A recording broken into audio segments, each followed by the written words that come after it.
So I'd like to share part rant, part realization with you. I've always had this real struggle when we delete God from spiritual traditions like yoga or meditation or tantra or anything like that because we really miss the point. We miss the point of an actual spiritual tradition because without God, it's just a tradition, right? So I've always really struggled with this. And on the weekend, I was reading this book called Guns, Germs, and Steel by Jared Diamond. And it says history of, the haves and the have-nots and why history played out the way it is.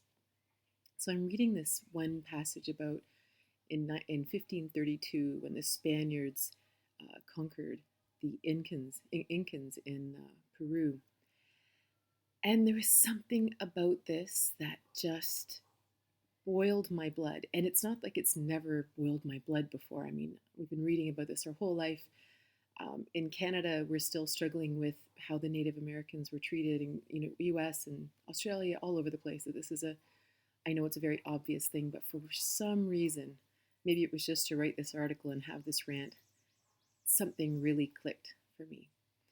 So Governor Pizarro comes into Peru and he says, "Bring me your leader. We won't harm anyone. We're just here to, just lying." And they get there, and he sends his friar up ahead with a cross and a Bible, right? And this is what the friar said. It's so funny because the other people wrote this all down out of pride, like it was just so powerful and incredible thing. And we're reading it today, and it's like, okay, so here's what the friar said. I am a priest of God, and I teach Christians the things of God, and in like matter I come to teach you.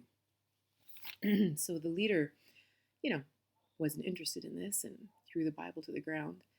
And in which point the friar turns around and says to the governor, Pizarro, and the soldiers, come out, Christians, come at these enemy dogs who reject the things of God.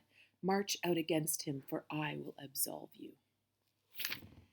So, of course, this incredible massacre happens. The Incans had never seen horses or guns and all these kind of things, and they literally just stood there while they were slaughtered, and as they tried to get close to the leader, they just took down everyone. It was like horrible, thousands and thousands just killed.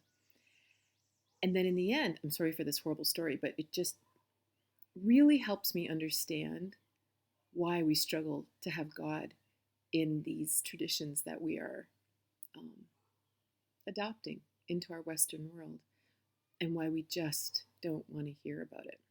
Okay, so then Pizarro's sitting with the leader, and of course the leader's furious. I mean, he's upset. All of his people are killed. All of his closest men are gone. Everybody.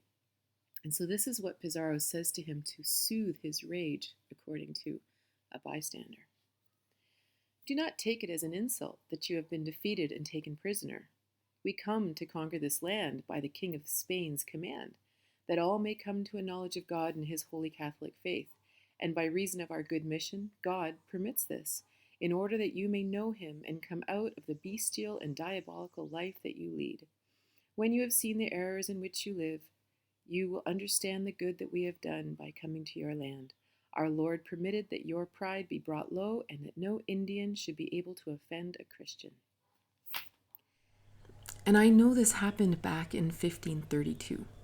But of course, a lot of this sentiment still exists in a lot of our modern day, some religion, definitely in the extremists, and it lives inside of us. It lives in what's been passed down genetically inside of us as being the oppressed or the oppressors or whatever, and it's still very alive and current, and it's keeping us from our happiness. Because we bring in these other traditions, like yoga, like tantra, and we want what they promise. We want that inner peace. We want to be able to completely unite with another person, feel the closeness and the bliss that comes from that kind of connection. But because we are so loaded about this concept of God, justifiably, right? Justifiably based on what we've experienced in this lifetime, what our history holds, what's still happening in the world, it's reasonable that this word is so upsetting. The problem is we run such a high risk of throwing the baby out with the bathwater, of just losing everything based on something that isn't even really true. This God that they were quoting from, saying that my God has said this, blah, blah, blah, blah, that's not really what God is. And that's certainly not the God of the yogis and the tantrics, right? And I really think it's important to bring this word and its usage back into its proper meaning. I went through the same thing when I began teaching tantra. People said, don't use the word tantra.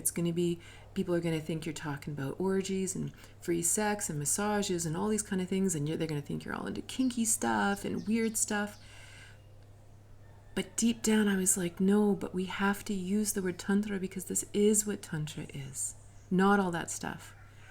We need to actually redefine it and bring it back to its truth. And it's the same with the idea of God, whatever that word is for you. I've been saying that for a long time, and for everything that I've ever taught, God, consciousness, Allah, whatever it is that makes sense to you. Because if we don't bring it back into use in its purest sense, in its truest sense, we can never actually get the benefits of these ancient teachings, because they all include the real aspect of God, the true aspect of the divine, not the fabrication that people defined out of ignorance and as a desire for power, something to wield over people. So the key differences in understanding the difference between the God of Pizarro back in 1532 and this God of these ancient spiritual traditions that we're studying today is, one, when we integrate this divinity into us, we become empowered. And not in a way that we power over anyone. We never wield this. It simply allows us to become fully human, right?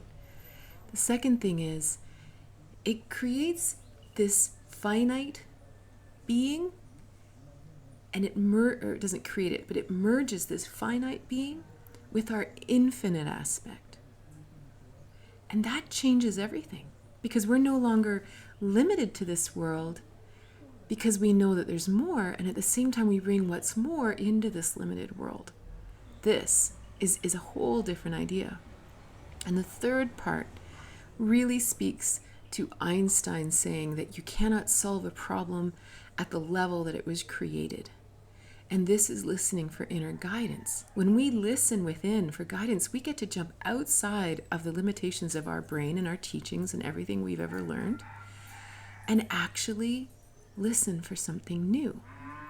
And therefore we get to actually grow beyond our current mental thought patterns.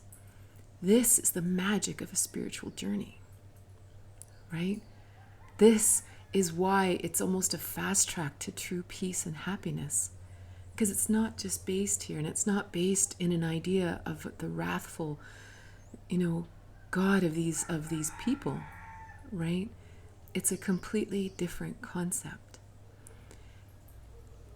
And I think the shift is worth it, right? Because without it, we just won't achieve what we truly desire and that we truly know is possible. And it's really all of our birthright to feel that kind of peace and connection and love in life. So I think it's worth it.